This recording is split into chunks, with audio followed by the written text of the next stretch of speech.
1,000 individual ang nalampag sa Bangko Sentral ng Pilipinas para tubusin ang umunoy mahigit 100 trilyong pisong halaga ng ginto para sa mga Pilipino.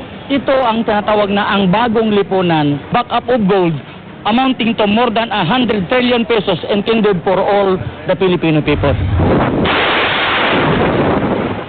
Lumang barko, tinarget pasabugin sa dagat ng Ilocos Norte bilang bahagi ng nagpapatuloy na balikatan exercises.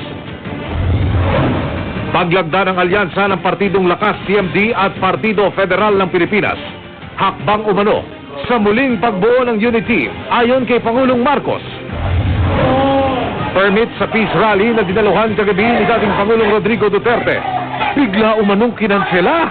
Malacanang, itinuro ng dating Pangulo na nasa likod niyan. Ngayon kami ng permit. You made me believe.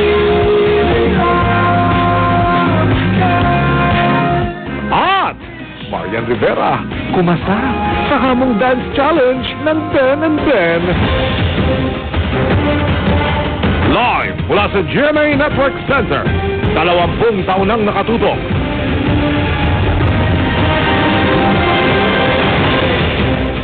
Magandang gabi po, Luzon, Visayas at Mindanao.